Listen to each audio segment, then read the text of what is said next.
Welcome to the ManLab, where we combine science and health in the pursuit of making men great again. This is how legends are born.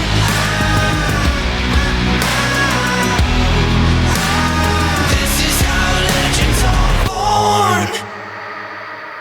I want to live younger for longer, just like the next guy. And when my friend in Australia told me 10 years ago about human growth hormone, I was hooked.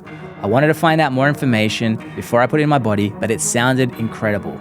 Now, 10 years on, I live in America. I met with T clinics and they told me to stay away from exogenous human growth hormone because of one major reason and instead focus on peptides. So in this episode, we're going to be talking with Alex Joseph from T clinics about CJC1295 mixed with Ipamorelin and how it helps people not only feel good, but stay looking younger for longer because of this ability to promote human growth hormone production in the pituitary gland. Now, if you're wondering who I am, my name's Blake Doyle. I'm a personal trainer of 10 years back in Australia, and now I get the opportunity to ask some sometimes dumb questions to some very smart people to find out how to optimize not only my health and your health, but also money and business and anything else that's going to help me make myself and you guys a better man to serve the community. So let's get into the episode. So to start off, we want to go through what the human growth hormone is, how it operates in our body, and why it is super important for our development, for us, for longevity, for optimizing the body. So to start off with human growth hormone, Alex, you can jump in whenever you want.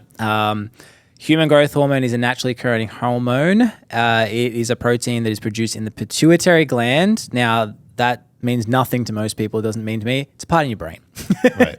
And what happens is that is secreted during the first 30 to 90 minutes of our sleep. 90 minutes if you're an absolute freak. It's the most abundant in our body during that initial portion of sleep, yes. Gotcha. But it's like always there, right? I mean, like we're always producing growth hormone in our systems. We have a higher output of it during the night while we sleep. This is why we get like a deeper night of, deeper sleep, like REM sleep. Yeah. That's typically during that beginning phase of our sleep. So usually when you're dreaming, your body's in REM sleep, and that's typically a sign of like your highest production of human growth hormone. Yeah. So if you've got a deeper sleep, you'll have more vivid dreams, is it? Correct. Really? Yeah, if you ask your parents or an older person's listening, like they typically don't remember their dreams as much. And of course, when you're younger, you have very vivid dreams. You can actually wake up and remember your dreams. Sometimes that's good, sometimes it's bad. But so if it's a zombie apocalypse, I'm all in. Yeah, I mean, if you watch like a younger person dream, they like move around a lot, and like they're actually having like what looks like at times a night, mare or terror. Usually babies, especially, like their like eyelids are fluttering, and kids as you're in your teens, you have these really, really deep, great quality sleep. And as you get older, one of the biggest complaints that we confront people post being 30 is you sleep like shit. I mean, if you look at a teenager, I remember when I was like, 19, 20 years old, I could sleep till noon. Now that I'm 44, if I could sleep till 5:30 in the morning, that's like a miracle. And if you ask anybody who's even older, their biggest complaint is lack of ability to sleep. Yeah. So, that has other things to do than just the production of human growth hormone. Growth hormone is not the put you to sleep drug, or hormone, I should say. But during that time of like quality of sleep is when your body produces the most. Yeah. And then, in the morning you have less production, but you do have pulses of growth hormone throughout the day. Oh, okay, gotcha. So but it's the predominant part is during the sleep, and that's why when babies have hyperactive pituitary glands compared to obviously adults, and that's why they look so milky, soft skin. Hence the smoother than a baby's bottoms. Well, as humans, we actually go through like two puberties. We go through our original puberty when you're actually as a baby during those like original, like I think it's the first 6 to 12 months when you go from like a tiny little baby actually through that first growth spurt. Yeah. And then your actual second puberty is like when you get your sex hormones, which is in your early teens. But the production of human growth hormone peaks generally around your second puberty, like when you are already in your early teens.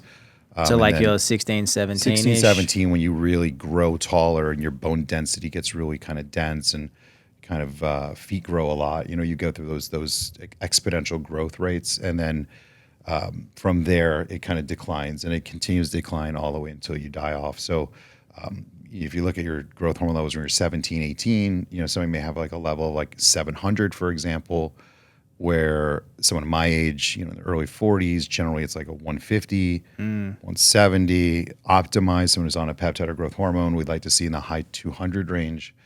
Someone in their 60s could be in the low 100 range. So those numbers, as you're seeing, are like exponentially less. Gotcha. And that's an IGF-1 level, by the way, which stands for insulin-like growth factor 1.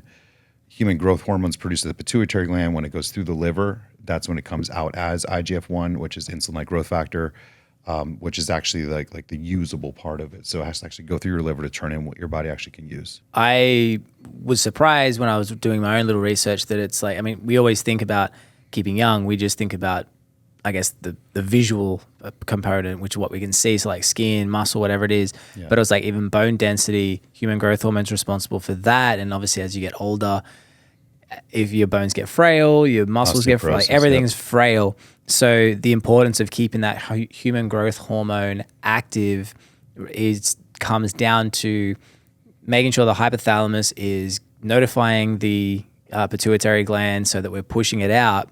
Right. And so before we get into CJC1295 and Ipamorelin, there are a bunch of options that you can do naturally to bring it up, or not increase your human growth hormone, but definitely help the pituitary gland stay active. Because I think our body has the rule of if you don't use it, you'll lose it. Everything's a trained muscle or trained technique that things like synthetic human growth hormone, which we'll touch on, they don't help it train itself. So then it doesn't keep itself active. Yeah, they actually becomes a little... All right, guys, we need to talk about your pee-pee. And I'm not talking about some sort of pill that's going to make the blood flow into it. I'm talking about your hormones that will impact your testosterone level. If you find that your sex drive is down, you're finding that you don't want to smash, you'd rather go to sleep, you're not motivated to go out and get it, it might be an indication that you're low on your testosterone. But the cool thing is there are plenty of ways to help improve that. But that's just getting ahead of ourselves. The first thing we want to find out is, do you have low testosterone? And for this, there is a free test called the ADAM test. This ADAM test asks a couple of lifestyle questions. It takes no longer than 60 seconds to complete, and it's free. So you really have no reason to not do it if you have a few questions or concerns. Now, to do this test, all you got to do is go to bit.ly/free ADAM test. That is bit.ly/free ADAM test. If you don't want to remember that, the link will be in the description of this video or audio. Now let's get back to the show. When you're taking exogenous growth hormone, which is it means exogenous is like anything from the outside, a hormone that's from the outside being put into the body to mimic like your natural production, that's an exogenous hormone. So when you're using exogenous human growth hormone, you're telling your body that this hormone is present and that it's telling your system not to make more of it. So we have like a checks and balance system that goes on in our body, and there's essentially this system analysis that analyzes, is there enough growth hormone here or not? And if the body senses there's plenty present already, it sends what's called a negative feedback, or it does what's a negative feedback, which is basically telling the pituitary gland to not produce any more, right? So eventually it becomes dependent on this exogenous growth hormone, and over time you can become dependent on using this medication rather than your body being able to produce it all on its own. And that's kind of one of the reasons why peptides, which we haven't even touched on just yet, or these other products you're talking about naturally, are the direction you want to go in before having to go with regular growth hormone. So essentially, if you get to the point where you're using exogenous growth hormone, you've kind of accepted the fact that you're not willing to let your body produce it anymore, and that you're going to be required to get it from this outside source. Yeah. And it's not as shut downing effect as like testosterone is. Like when guys take testosterone, you essentially turn off your balls and like it's no longer being produced, and you become 100% dependent on it. Growth hormone to some degree isn't as sensitive to that, but definitely has the negative feedback. And so when you start off of it, let's say you have like a moderate level to begin with, but you really want these excellent levels, and then for whatever reason you can't afford it, can't find it, decide to want to stop it. When you stop taking, you'll be worse off than you had been had you never started to begin with. And that's on using an exogenous growth hormone. Yeah. So again, like that's typically and it's more expensive than peptides too, which is quite ironic. Way more. So most of the time, if it's black market, it is counterfeit. Potentially it's fake. So, or it's made in China with like some heavy metals and byproducts that can be quite dangerous. Yeah. Or it's not regulated at all, is it? The human growth hormone or the synthetic version of it. No, of course, very much regulated, but they're going to be made by big pharma only. So years and years and years ago, they stopped compound pharmacies or generics from being made in the growth hormone world. Growth hormone is technically called somatropin, and there was a point in which you could compound it just like any of these other drugs for a lot less expensive. And in like around 2010, maybe a little bit earlier than that, maybe 2008 or somewhere around there, they passed a law that said basically only big name brand companies like Pfizer and these different companies could make genotropin and norditropin and omnitrope, these different brand name products, which are extremely expensive. So obviously like the black market took off, and in doing so, some's good, some's bad. And then the quality of it being what it's supposed to be is questionable. And growth hormone is a very fragile product. So if it's not kept correctly or transported correctly, you could be buying something that was real, but now is basically a dud. Because it wasn't kept refrigerated or wasn't stored correctly or expired. So it may look as it's supposed to and smell as it's supposed to, and the box is correct. And at one point it was legit, but now you're buying some basically shit that doesn't work. So So there really is no real. There's no guarantee when you buy black market stuff. It is what it is. Yeah, it's a crapshoot for sure. And so we'll come back to the natural ways to stimulate the pituitary gland, but on the point of the synthetic version, is there ever a point, like with TRT, you can have it, like you recommend it when it's no longer typically want kids, or if it's the last resort for a lot of people trying to increase their testosterone? Listen, there's a lot of people are prescribed growth hormone for a lot of valid reasons. Yeah.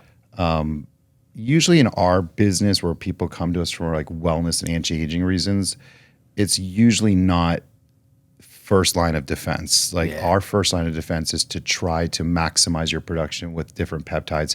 And because the world of peptides has become so kind of widespread and better quality peptides are available, the idea that they don't work or won't work for you nowadays is almost like very low probability. So you should be guided towards using a peptide and seeing if the results are significant enough to warrant using it, regardless of the price, right? So even if you have all the money in the world and the doctor said, well, you have these choices, to me, I feel like the best foot forward, the best kind of point of attack initially, just because something's more expensive doesn't necessarily mean it's better. That's like a misnomer. People always think like, well, it's $2,000 a month, therefore like the results should be amazing. That's not necessarily the case. Sometimes peptides have a better result because they're stimulating your body's natural production. So you're getting like this like throttled amount that like your body understands. It doesn't have the byproduct issues. And ultimately like the results can be significant, if not better than even taking growth hormone. Yeah. Okay. Full. I'm sorry. That was a lot. Sometimes you run out of that information. I'm like, holy shit, I'm going to have to listen to this episode. we may have jumped over the question and came back around to it somewhere in the middle there. All right. Let's circle back, because I told you guys we were going to go over the natural ways that you can get your pituitary gland more active. Now, there is sleep hygiene is the most important. Sure. Now, I've only just tapped on this in the last couple of months. And granted as well, guys, like when we go into the peptides, you're going to hear about what my results were. And I was doing all this stuff I'm about to list and then took the peptides. Now, the sleep hygiene, again, you've mentioned, and we've covered that when you're in the first section of your sleep is where you get the most potent amount of human growth hormone released into the system. Yeah. So you want to make sure that you're getting a good quality sleep. Now, that can be minimizing the amount you watch television, watch your phones before you go to sleep, because it's going to, if you're highly stimulated going into sleep, it's going to diminish the quality, which is going to then also diminish the quality of your deep sleep, so that you can't get as much human growth hormone put out. Also making sure that it is at least, this is what I've heard from other people, you want 4 to 5 REM cycles, which is an hour and a half. So I'm a little bit of a nerd with that shit. You may know that one better than me. I do know there's multiple REM cycles in a typical night of sleep. Therefore, that's why you have multiple dreams. Yeah. I don't know how many by definition So you should have. I've been cross-referencing. This is just me and what I've had from other trainers and other scientists that I've spoken to, and just in passing. So it's not like this isn't gospel, but this is what I've found has worked for me with a lot of split testing. Is the first 45 minutes is a shallow sleep, 45 minutes then is the deep sleep, and it goes on that cycle typically. And so what I've found is if I set my alarm for either 6 hours and 20 minutes, so I've had full 4 cycles, and then I'm in my shallow REM, I can get up a lot easier because I'm in my shallow part. Then if I do it for 5, so I do 7.5 hours, then I add 15, 20 minutes, so I set my alarm for 7 hours and 45, I can get up a lot easier. Now, I mean, there's other factors to consider though. Like if you have sleep apnea or something where you never really fall into deep sleep, like those people are basically being interrupted. Someone snores, obviously, like that's gonna like make that sleep pattern difficult. If you drink alcohol prior to sleep, that will interrupt with that cycle. Yeah. Well, don't drink alcohol every night, guys. Right. Yeah. Probably don't. Sure. That's probably another thing that will fuck up your hormones. For sure. Yeah. And the quality of sleep. Yeah, I think there's a lot of sleep optimization, and probably to a point we should have a whole show just on it. Yeah. And there's so many biohacks nowadays that like we all know we should do. And I think there's a lot of things that we currently do that we would all could probably say, I need to fix this about myself. Like I, for one, like the phone issue is something that I know I do. And like, I just got to stop doing it. Like just like put it in the other room, but yet I still sleep with it next to my bed. The blue light thing, the sleeping with nose strips on, mouth tape on is like, so, all these different things are creating this ideal environment to sleep better, trying not to rely on, sleep drugs, but yet like more natural things like melatonin and GABA. And now peptides, of course, is going to like drastically improve the quality of your sleep. Yeah, it does. We'll go on to that in a second. Lifting weights is the other one. So you want to make sure you're lifting weights. Now, correct me in this part, but it's more, again, like with a muscle and like anything else, if you're micro damaging your body, it's going to then send signals to tell it like, hey, we need to repair faster. And like that, it's always going to be training. By micro damaging through lifting weights, it's going to be constantly telling the hypothalamus to tell the pituitary gland, hey, go and send this stuff out. You're still needed. The body still tells you still need to be doing this. Yes. Whereas if you're lazy, you're not telling it anything. You're not giving it those signals, and you're not saying, hey, work, that when you do get injured, it can't work as effectively because it hasn't been pre-trained day to day. Yeah, I think there's some truth in that. I don't know exactly like to what degree traditional kind of moderate exercise would stimulate growth hormone, but I do know things that are more extreme styles of training, like obviously like deadlifts and heavier bench press and whatnot. They do trigger the body's response, from a higher output of growth hormone. So. Weight training, sports, athleticism, anything that's going to cause the body the need to repair from like exercise will definitely stimulate the production. And the other one is nutrition. So I did some of my own research on this one because it was fascinating to me. So it was nutrition in the form of intermittent fasting. So when we are intermittent fasting, it will decrease our insulin, which allows basically for the water and excess salt in our kidneys to be excreted and processed.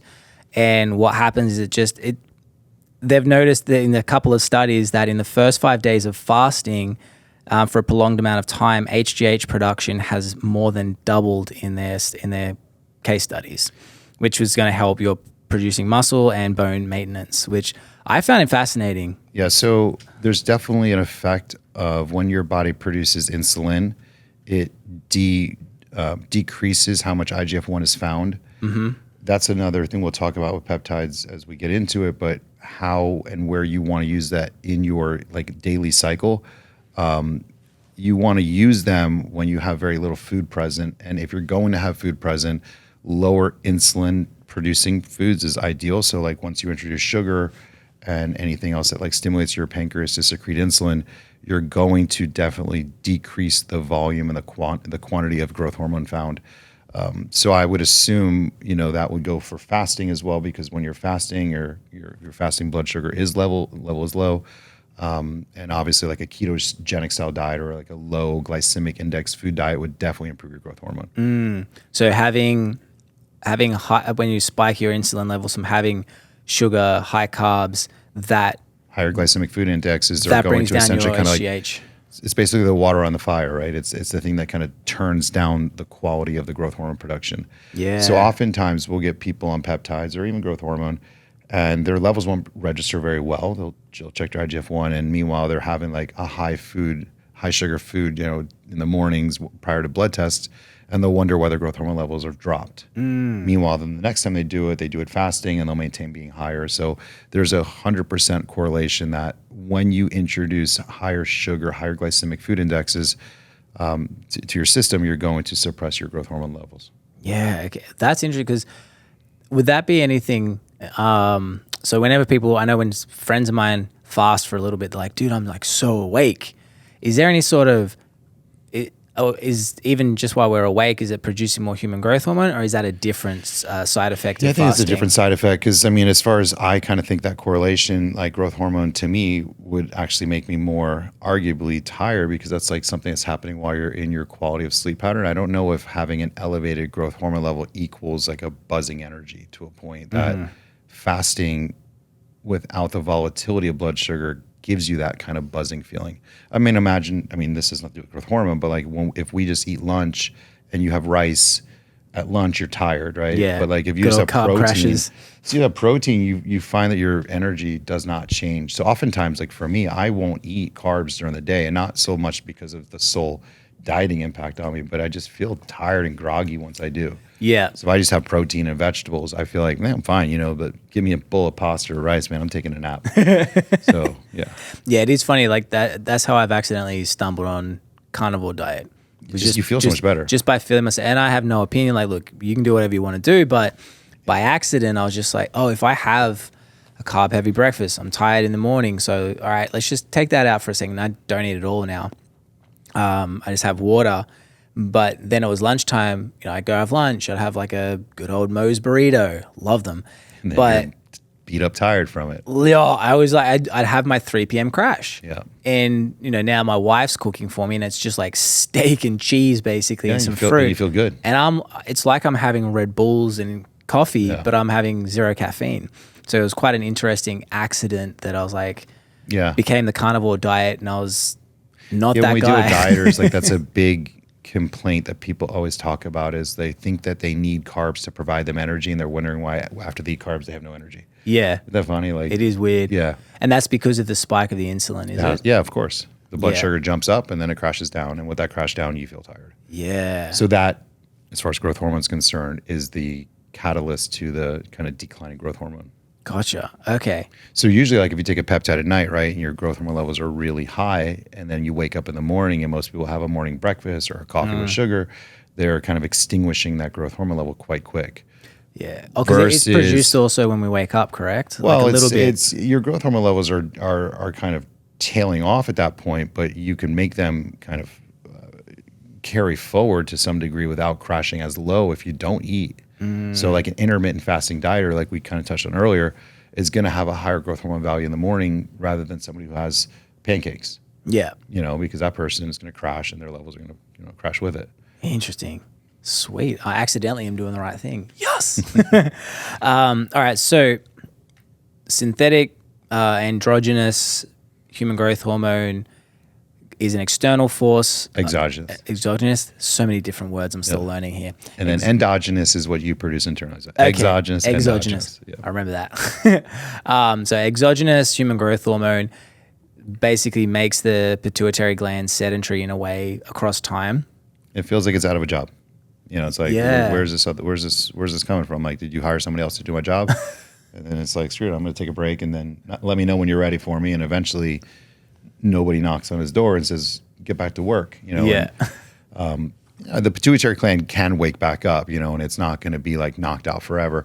And to a point, that's what peptides actually do. Peptides are actually like tasking the pituitary gland to do its job better. Yeah. So there are people Because who the difference actually is they're a human integrate. growth releasing hormone, correct? Correct. Yeah. So a peptide is like a way to stimulate the pituitary gland to produce more of its own. And I know you're not at that point in this interview just yet, but when No, we we get are there- now. We're okay, tapping cool. right All now. We're right on We're the cusp ready. of it. Because that's what fascinated me when I was chatting to you guys on my podcast that really broke like a lot of things that I thought I knew, which was the fact that it stimulates. It's a human growth releasing hormone, so it stimulates the pituitary gland. Well, so the peptide itself doesn't really do anything. The peptide itself is a messenger signal to tell your body to do something in return. The hypothalamus is kind of the messenger to the factory that produces growth hormones. So consider the hypothalamus as being the operator of the factory, and the factory that produces the growth hormone is the pituitary. The operator kind of pushes the button that tells the factory to make it a certain amount of times within a certain quantity of, a certain volume per time it does it. What a peptide is essentially doing is it's maximizing that worker of the factory to do his signaling more frequent with a higher production volume. So it's essentially asking the factory to get to work more and produce more. So it's imagine like the guy like turns up the volume and says like, make more of this stuff. And that's what the pituitary has to do in response to the signal that it receives, which is what the peptide is. And one thing that I found interesting in the research was what peptides do differently also as compared to the exogenous was that when the body releases it naturally, it goes across a prolonged time. Whereas when you're having the exogenous one, it's more of a spike and then a crash. So like it comes into the body, gets processed, gets put back out. The half-life of that drug is short. So when you take a shot of growth hormone, call it 90 minutes, you get this whopping, hit for 90 minutes and then it crashes off. But in that 90 minute, it told your pituitary gland to like no longer do its job. When 90 minutes is over, it's taking a break. No one's come back to him and saying, make more of it. So like naturally your body's producing it kind of on call, right? So you go to work out, you go to sleep, like you get injured, like there's this like kind of idea that this factory is being signaled to make a little bit more here and a little bit more there. But again, if you're on exogenous growth hormone, you don't get the benefit of that kind of frequency of production that actually happens. Yeah. I'm always trying to find out how to make the body, I guess, accelerate or, expand or maximize what it's already doing. And so the thing that was very enticing about the peptides, the CJC1295 with Ipamorelin, was that it comes in and just increases what the body's already doing. So it matches it as well versus something where it's just not natural to the body, like a hard spike. We never really experience a hard spike. No, we don't get a hard spike. We have times, like we said, at sleep that you're going to get a higher output than you would at times like in the middle of the day. So the wave is obviously like not consistent. You don't get this kind of situation of growth hormone production. To kind of clarify, there are two different products when you talk about CJC1295 is one growth hormone releasing peptide. And then there's Ipamorelin, which is another growth hormone releasing peptide. Technically, CJC1295 is a growth hormone releasing hormone, where Ipamorelin is a growth hormone releasing peptide. But for conversation purposes, we'll consider them both peptides. They combine these two into what's considered like an ideal like blend. They consider this like a dual, what we actually call a dual blend. But these two complement each other quite well. And the reason why they complement each other is because the timing of each one. So Ipamorelin has this great front end benefit. Like when you take the shot, it instantly, almost within minutes of hitting your system, you get this maximum production of growth hormone from the pituitary, and it lasts several hours. I think it's like 3-4 hours, and then basically it's gone. And then theoretically, you're kind of going back to your natural production. The CJC1295, although it doesn't have such a dramatic punch on the front end, it has a more prolonged benefit over a long period of time. So call it 20 hours. Well, if we have a 24-hour day and you have something now that has this dramatic spike with like this tremendous output for 4 hours, and then the secondary benefit is like the remaining portion of the day, that combination gives you like a really great even distribution, mimicking similar to what our bodies produce as far as like more in the front end and like a little bit less on the back end. But if you didn't have the CJC1295 in that, you would have this like great jump in the front and then a more dramatic drops, right? Gotcha. So when they do combine these two peptides, they consider how to like maximize the output for like the entire day's benefit. Because although yes, it makes you sleep better, It also makes you metabolize fat better. It makes you like maintain lean muscle mass better. It helps improve your skin quality better. And so I would rather those benefits kind of carry forward throughout my whole day versus just getting the benefit while I sleep. And that's the purpose of why we do these combination ones. Yeah. And so what is like the peptide structure for some of the geeks? Like, I'm learning all this stuff, so I'm getting geeked out about it.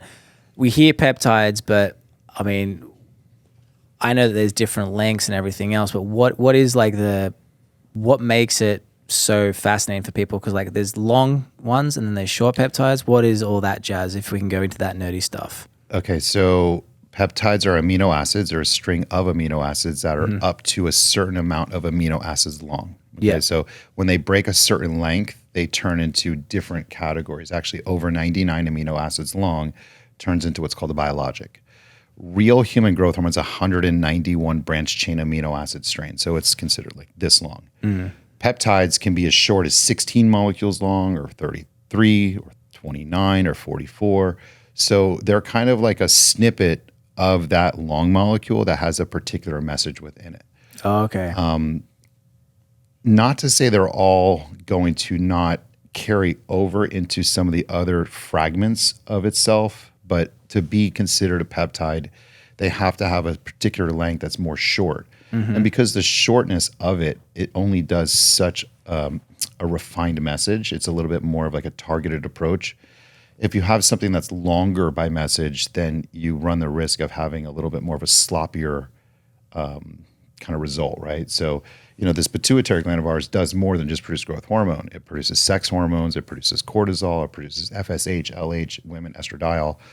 And so, you end up getting this potential stimulation of other hormones when you use some of the more older versions of peptides as well. And you have to be careful because like we produce a hormone called prolactin, which is the hormone that makes women's breast lactate, or actually makes us as men, our penises go down after we ejaculate, right? So now imagine you're taking a peptide to be able to look better and feel better, and you're stimulating the thing that makes your sex drive drop off and your erections go away. That's not what I want in a peptide. So I don't want to stimulate my prolactin. I definitely don't want to have, breast milk coming out my boobs. So like that's something I want to avoid. I don't want to have. Is that possible? It is. It actually is. Really? We can milk? Of course, yeah. Holy shit. Haven't you seen the Fockers, man? You can milk anything. Holy shit. So I can help my wife out if she gets tired. No, for real. Guys do have lactating issues when their prolactin levels get really high. They get gynecomastia, which is like the formation of breast tissue. If their prolactin levels are too high, they actually have like lactose and milk secretion. So it can happen. So men can get pregnant. I'm kidding. Men can milk. I'm not going to sit here saying milk can get pregnant. Yeah. But there's other shitty side effects like Making men like milk that again. stimulation of breast tissue can happen from like the stimulation of a peptide, one of the older versions of peptides that inadvertently is stimulating like estradiol production or cortisol production, which is a stress hormone. You don't want to stimulate that either. So Ipamorelin is like this really great kind of gold standard peptide because it's very much focused and it only targets and hits the receptor site that it's supposed to, gets great human growth hormone production and almost no other byproduct from it. So it's a very much more like second and third generation drug. Yeah, because CJC, that's the second generation. Was it? What was the first one? Semirelin was like the first one. And that increased Everybody cortisol kind of and like stuff. in our industry or anybody who's ever done research calls and is like, I've heard Semirelin or Semirelin, and that's the one I want. And first off, because Semirelin was an FDA-approved peptide. Okay, so everybody thinks that all of a sudden gives us this great accolade. Yeah. But really what Semirelin was designed to do was to design if your pituitary gland was capable of being stimulated or not. So if you were applying to get human growth hormone prescription, right? And a growth hormone prescription could have been thousands of dollars a month because you say your pituitary gland does not work and you have shitty growth hormone levels. They would do what's considered like an arginine test or a ghrelin stimulating test, which is like what Semirelin is. It would stimulate the pituitary gland and they would measure growth hormone levels before and immediately after the shot. And they're like, oh shit, like your growth hormone levels jumped up, therefore your pituitary is not broken. It's just like not being stimulated accordingly, and like you don't need to be prescribed growth hormone. So they took this like knowledge and they said, well, if that's the case, why don't we just sell this stuff? And it's like fixing people. But the reality is that the half-life of Semarelin is super short. It's like 30, 40 minutes. So arguably, yes, you take this shot, you get this great output of growth hormone for 30, 40 minutes, and then it's gone. Well, that never really gets translated to the sales pitch. Of course not. So then, years go by, of course, and people are saying, yeah, if it's doable, like let's find a way to make this doable over a longer period of time and something that's actually going to see results from. I'm not saying Semarelin is not and doesn't work. I personally would never go to it first because again, the argument is that yes, it stimulates growth hormone, but for such a short period of time, how much benefit can you really expect to get from something that it's only optimizing your production for a half hour, 40 minutes? And it's not mimicking what the body does naturally anyway. Well, it has a sloppier stimulation probability because it's not so focused. And again, it's very, very short. So it's just stimulating your body to produce more growth hormone like Ipamorelin does. Yeah. But for that short window of time, and there's potentially other hormones being affected. So that's generation 1. That was 20 years ago or so. But yes, it is FDA approved because it had this necessity in medicine. Yeah. CJC1295. By the way, the CJC letter kind of is the short for the laboratory that actually created this drug. And that's where I was trying to find it out. I don't know exactly the. If you ask me the I think name, I wrote it down here. I wouldn't be able to tell you, but it's the name of the laboratory. So that's where it came from. Yeah, the CJC means nothing more than the initials of the lab. The 1295 happened to just be that particular experiment number in their attempt to create something that worked, right? So it was the laboratory. They landed on this at the 1,295th time. So those numbers don't really mean anything. But anyway, so it was a second or third generation of the original growth hormone releasing hormone. And they realized, sure, this had a high probability of long-term stimulation of growth hormone. Then they refined it, added another, what's called DAC, which kind of elongates the benefit over a very long period of time. Yeah. And the problem with that, though, is people had a lot of side effects to it and allergen issues and allergy reactions to it. So they found a lot of intolerances to it. So oftentimes... What is DAC? Oh, shit, man. The initials, I think... Because it's kind of not necessarily an ester, but it's a way to take the medication, the CJC1295, and elongate its half-life over a very long period of time. Mm-hmm. And you would say, well, that sounds great, right? Because this whole concept of I don't want diminishing growth hormone levels, but a very high percentage of people who would use it would get allergy problems from it and get really bad hive itchies, itchy skin from it, swelling, welts, anaphylactic reactions. So by taking out the DAC, you got rid of this high probability of allergy issues. But I'll tell you, even people still have allergy problems to CJC1295 more than I think, I'm comfortable saying that it's not extremely low and improbable. So if there's anybody here that's ever used it or watching this and they were I got really red from it, or I got what looked like, like a welt from it, it's your body telling you that you're just having an allergen issue to it. Mm-hmm. Ipamorelin, really low probability of that happening. CJC1295, it tends to be a little higher. So, what are some of the allergies that you see happen, or what are the allergic reactions that happen to CJC1295? Yeah, I mean, it's mostly site reaction. At the injection site, it becomes what looks like initially a little bug bite, then it looks like a wasp bite, then it looks like a hives. I've seen people, if they shoot it here on this side into their belly fat, because you have to do it subcutaneous, which is into the fat, they get what looks like, kind of blotchy red, almost like poison ivy rashes around the injection site.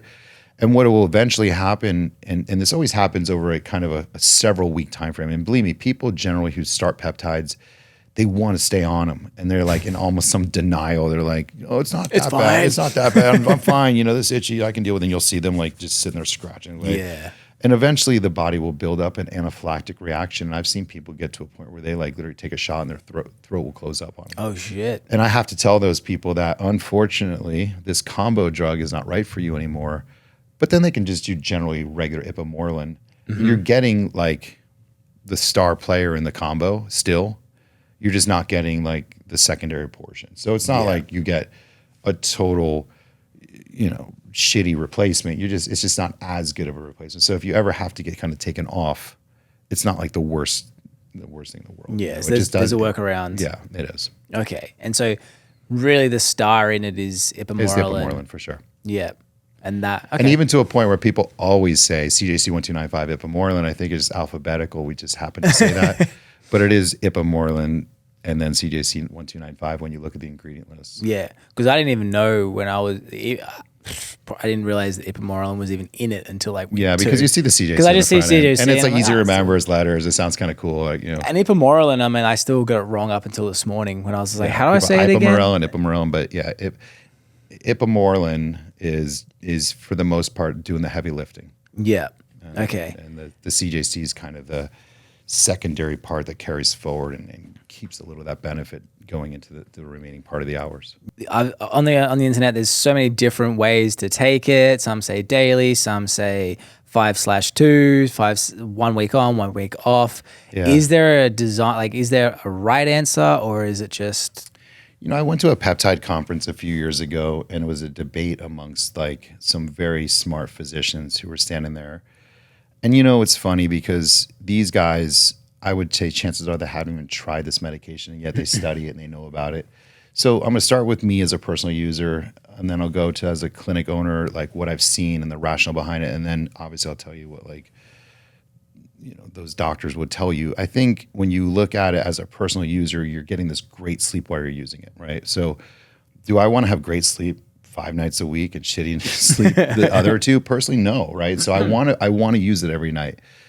The advancements that you're looking to get out of it as far as losing body fat, increasing lean muscle mass, for most people, you want to have this optimization happening every single day. There is no negative feedback on the pituitary that's telling the pituitary gland to not produce growth hormone because it's being stimulated to a point you're retraining it to actually work more and harder. So from a user standpoint, like I always thought it was best to use it 7 nights a week. From like a clinic standard, I think people are comfortable with this idea of 6 days on, 1 day off, because most people on the weekends go out drinking or they go out of town, and maybe the idea of taking a shot at night isn't going to fit into their schedule. Makes it a little bit more affordable, obviously, because you cut out 1 dose every 7 days. So like, arguably it takes out, that percentage. Yeah. So, because there's not a negative feedback that's happening and no requirement of shutting down, but yet you're letting somebody have a little bit of like a physical break and kind of just a night off without worrying about it. We tell people 7 days on, or you could take a day off with like no major disruption. But these doctors, who kind of were debating it, were arguing that by going on it, you're kind of creating this need for that stimulation in the hypothalamus. Otherwise, it wouldn't naturally respond to produce on its own. That was my next question. And the doctor that I went to see, the guy that was like really the peptide guru there, just said that's absolutely false. And that, the hypothalamus wasn't being bypassed. It was just mimicking the hypothalamus' signal. The pituitary gland was still responding to the hypothalamus' signal. It was just responding as well to the peptide signal. Yeah. So I think that there's, kind of going to hear different schools of thought from different practitioners, and obviously follow what your doctor tells you. But if you ask me, what do? I do it 7 nights a week. Because it's stimulating the hypothalamus. Where is that stimulating? It's not stimulating the hypothalamus, it's stimulating the pituitary. Oh, pituitary. It's mimicking the hypothalamus' signal. Gotcha. And so is that like a secondary thing coming in? Is that going to affect the pituitary gland later if you came off like it? Almost burning it out. It's not like jump starting your car battery. It's like you did it over and over and over again. You're going to fry your battery. It doesn't work like that. Your body's quite tolerant of that. Ask of me and I'll produce more response. And if I can't produce more, I simply won't. You're not supercharging your body to like output something that's uncomfortable. It kind of has this throttling effect. It's only willing to produce what it can to the point of like theoretically maximum output. Yeah. And that's kind of the safeguard that peptides have, is that unlike an exogenous growth hormone, if I put 3 or 4 IUs into a needle and shot that in my body, there's no way for my body to stop me from having injected that short of me not pushing my thumb, right? But once it's in, it's in. Yeah. With a peptide, whether you pull 10 units, 20 units, 30 units, 50 units, there's only so much stimulation that is possible. And so therefore there's only so much that will be produced. And like it's very much controlled. So the safety side of it makes it way more safe that way because the body has a checks and balance, and it's not going to let you produce this dangerous amount that's abnormal for your system above and beyond like what's considered ideal. Gotcha. And so when you come back, like say you ran out of money, you can't do it, you'll just go back to the stimulation. I've from actually the seen people hypothalamus? who come off and we recheck their growth hormone level, call it 3 months, 6 months after, and their levels after are better than prior to getting started. And I think that has to do with either A, there's like a regenerating property to the growth hormone to the pituitary, like it regenerated it, or it retrained it to have that more frequent stimulation aspect. But regardless, the after effect of having used it was positive versus having like a negative impact on it. And so the optimal time to take the CJC with the Ipamorelin is 15 minutes or so before you go to sleep. When you're fasting. When you're fasting, yeah. So, because that's one thing I've been trying to. I mean, and it's hard because 2 nights ago I ate super late, and I actually decided not to have it because I was like, I mean, we did some Tim Tam slams. You know them, you love them. Yep. But we'd done a couple of Tim Tam slams, and because it had sugar, I was like, oh, my insulin is up, and so I chose not to have it that night. It's still gonna provide a benefit. So in the event that you happen to do a Tim Tam slam tonight and you're contemplating, good, right? They are pretty damn good. But you're contemplating because this will help you fight off that Tim Tam. Get a leaner from. But yeah, if you're contemplating should I shouldn't do it, I mean, it's still gonna work. It just would have worked better had the Tim Tam not been present. Yeah. And by the way, Tim Tams are these chocolates that he introduced us to that are pretty fire. But it's on the other episode, guys. The boys only episode. Yeah, so in the event that you happen to have sugar prior to going to bed, or you get a craving after you take your shot, it's still going to be beneficial. It just would have been better had you not done it. Yeah. Years ago, we used to have this other peptide available to us in our industry called GHRP2, and they would combine it with a product called GHRP6. So we made this tri-blend with Semarel, GHRP2, GHRP6.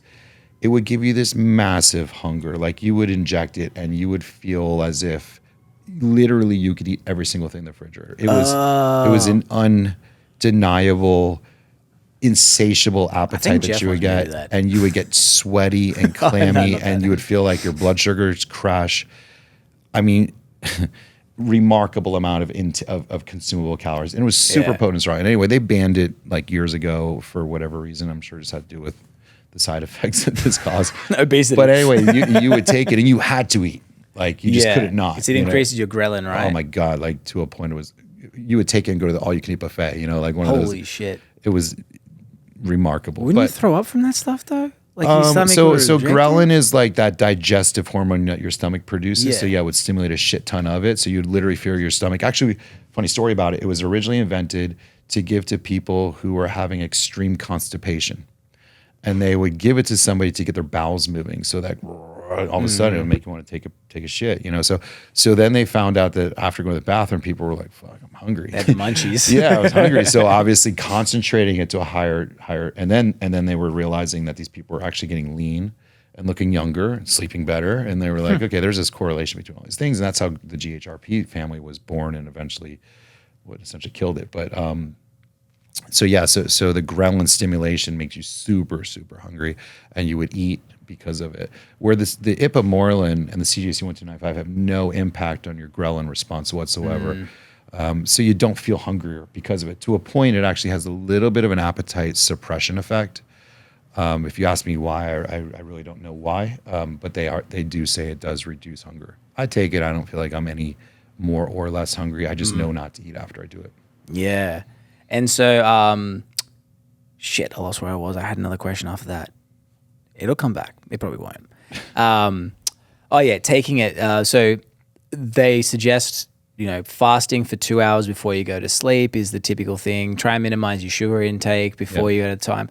Carbs, I guess, would be the similar sort of thing. Yeah, I mean, if you're going to eat, have obviously some protein or something with fat in it, which doesn't have such a impact to the degree of, insulin production. Yeah. I think like any other drug or alcohol, really at that, once you consume anything, you kind of dilute some of the effects. I think if you're drunk and you eat a piece of chicken, you're going to be a little more sober. Obviously, if you eat like a bag full of chips, you get more sober. Chickadee tenders from Publix. Yeah, exactly. So, but it's like anything else. I think the more you can kind of avoid bringing something else to your system, the more the benefit will be provided. Yeah.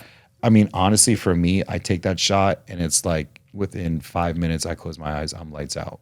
Yeah, I've noticed when I take it, it's weird. So I don't have any side effects, but I have like it's like, I don't know if it's a headache, but I'm talking like 1%. It's like, it's so minute that I can't tell if People it's get a flushing effect. it's probably your a ears can flushing get effect, red and I like, feel it here, Yep. but it's not a problem. It's just like, it's one of those things where I was like, oh, that's interesting. You know, I'm I out, prepare best sleep. people when we put them on it that don't be surprised if like you get a flushing effect or if your Yeah. ears feel red or hot or you get a little itchy sensation around the side. Just because if nobody told you that's a potential, you're gonna be like, oh shit, something's going wrong. You know? Yeah. It is quite normal, especially when you first get started, and it's just some kind of a reaction that your body produces from it. In time, you do get more used to it, or it typically goes completely away. Like I said, if it gets worse progressively and it ends up becoming a problem, you should talk to whoever you're working with and tell them that, like, okay, I'm getting blown out itchy on my side, or this quite mild flush is turning into like a raging migraine headache. You may not be, right for the product. Yeah, so I wanted to share my story actually with CJC1295 and Ipamorelin. It's a weird one, it's an abnormal one, but I mean, I already had a good sleep hygiene, training consistently, eating healthy, super obsessed with living younger, longer, and all that sort of stuff. And when you guys got me onto the CJC with Ipamorelin, put on like 8 pounds of muscle in the first 2 weeks. To the point where, I mean, when I went to Australia, everyone was like, what the fuck happened? Yeah. And even Jeff, I didn't see him for like, I think, until I got back from Australia, and he was just like, dude, you put on size. And I was like, yeah. So it's Australian chocolates. It's all the Australian chocolates. But no, it was fascinating that, I definitely, I get like a little bit of, not like a headache, it's like 1% of, I'm aware that it's in me, like maybe a little bit flushed or something, but that's the only side effect I've got. But it's like I'm asleep and then I have the best sleeps that I have anyway. I tell people it's sort of like, imagine when you have sex and when you like sink into the bed after like a good sex session, those are the sleeps that I get all the time. And I don't have to have sex. Even better. My wife Sure, hates your it. wife's loving it. Well, now they're 8 pounds heavier. Can't keep her hands off you. I mean, the thing about like peptides, especially these type, when you're more deficient, which maybe you were, and you just didn't realize, the impact that they provide is more significant. Typically, they're more subtle. In your case, it's a little bit more dramatic, but everybody's experience with them is going to be good for the most part. Obviously, there are people whose expectations are unrealistic. And so that improvement is going to either be dramatically fast, like in your instance, or it's going to be more subtle and slower. But the great thing about peptides is like, give it a shot, see if it's something that makes you feel better, makes it perform better. And if it doesn't, like, no harm, no foul, come off of it. And so what? You wasted a little money.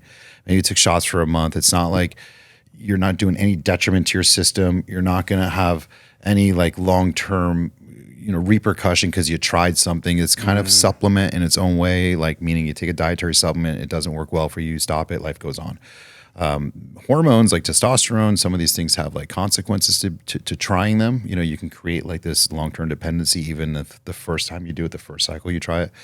Peptides don't really work that way. So, if you're on the fence and you're just trying to make yourself kind of just, hey, fuck it, let me try something new, or you're listening to this podcast and you're thinking, hey, I could sleep better and maybe I could like trim up my waistline. Improving your growth hormone levels is like the fundamental way of making your body heal better, like perform better, be essentially to some degree younger. And if you think, when I was younger, I could eat like shit and lose weight faster. When I was younger, I could go out drinking and felt great the next day. When I was younger, I could work out and train the next day and be a lot more, strong or easier to get back on the workout. Then improving growth hormone is gonna do that for you. If you think about like professional athletes, one of the unfair advantages that someone like Roger Clemens, who got caught for taking HGH, it didn't make him throw the ball faster, right? Yeah. Like if I take growth hormone products and I'm not gonna all of a sudden be Barry Bonds and hit 70 home runs. But what it does for those guys is it lets them train harder and basically be ready for the game the following day faster than the guy who's not. Yeah. And so in our lives, because we're not professional athletes, the training for that day or that game that we're theoretically playing is life. Mm-hmm. And if I'm prepared for life the next day better than I would have been had I not done this, then I think I'm a step up against my competition, which is everybody else. Yeah. And I want to be better, right? We want to perform better. We want to look better. We want to make more money. We want to be more successful. And that this is the way to kind of give yourself that unfair advantage. Yeah. And that was the thing that fascinated me too, because again, if I'm not someone who's thinking like health-wise in the next 3 months, which I think most people think that way when it comes to health. You know, like the saying I always say, you don't own your health, you rent it daily. That, when I was 20, that's when I started thinking about 30, where I was like, all right, I need to tighten up my eating. That's the most obvious one. Tighten it up just a little bit. Drink a little less, maybe party a little bit less, maybe sleep a little bit more. I worked at bars during my early 20s, so you can go one of two ways. Because I worked and then had to drive home, didn't want to drink and drive. Yeah. So I didn't really drink Saw the and other party. drunk assholes all the time. You're like, I don't want to be like this. That's the thing. When you're driving home at 4 a.m. and you see some drunk dude in the gutter, you're like, I'm glad that's not me today. Yeah, for sure.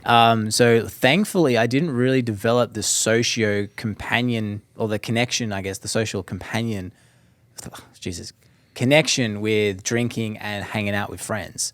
So I'm very blessed for that. Yeah, you chose health and a healthier lifestyle, which is great. Yeah.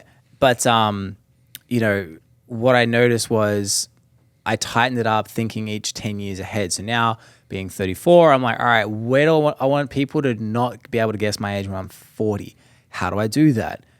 So I'm thinking, like, again, with the human growth hormone peptides, it's not all right, I'll do it for like a month and see what happens. Right. It's, all right, is this something that I can add to my lifestyle that is going to complement me and keep me on my journey? It's just the same as like when people start doing exercise, when they go, oh, how long should I do this for? I'm like, the rest of your fucking life. For sure, yeah. Like, oh, but I don't want to. It's like, well, then don't complain when you're overweight and tired and miserable. Yeah.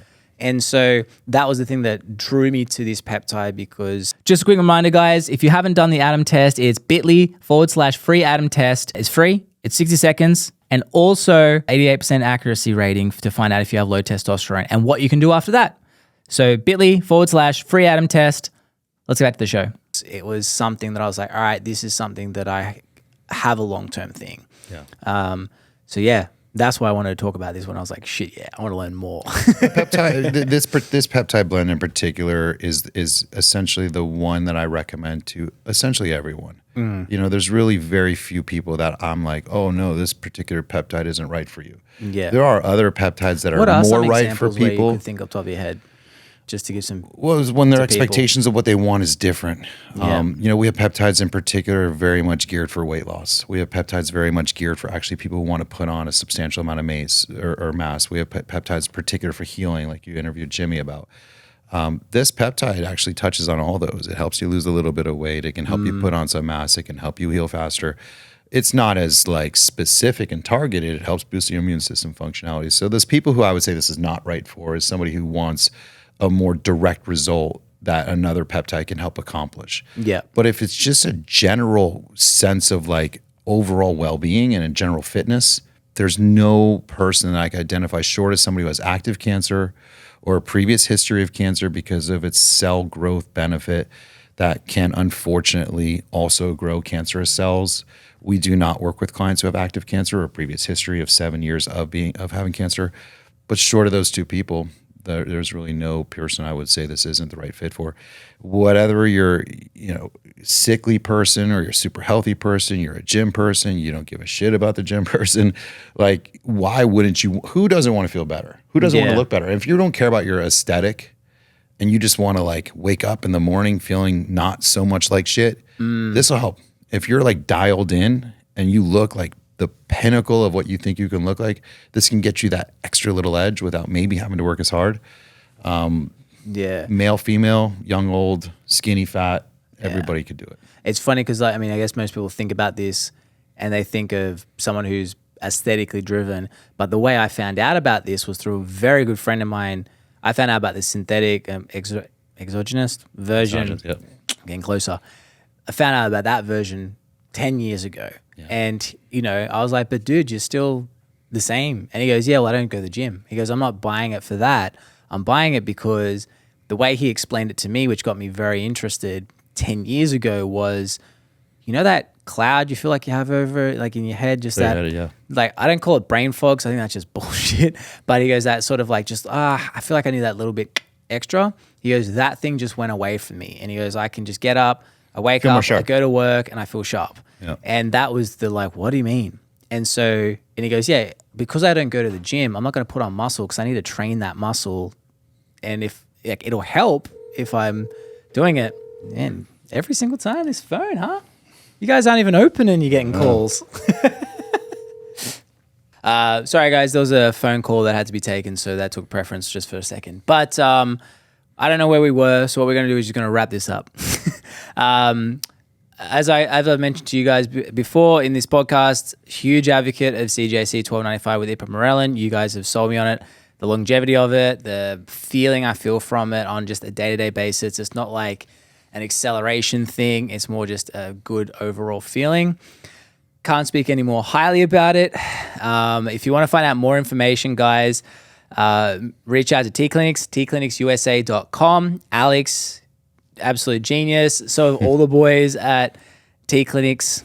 And if you take it from me, even my friends, like I've got a couple of friends and clients who are also on CJC1295 with Ipamorelin with T-Clinics, and they all have been saying the same things about better sleep, feeling better, and just an overall healthier feeling from it. So make sure to subscribe to the ManLab, and we'll see you guys soon. Peace.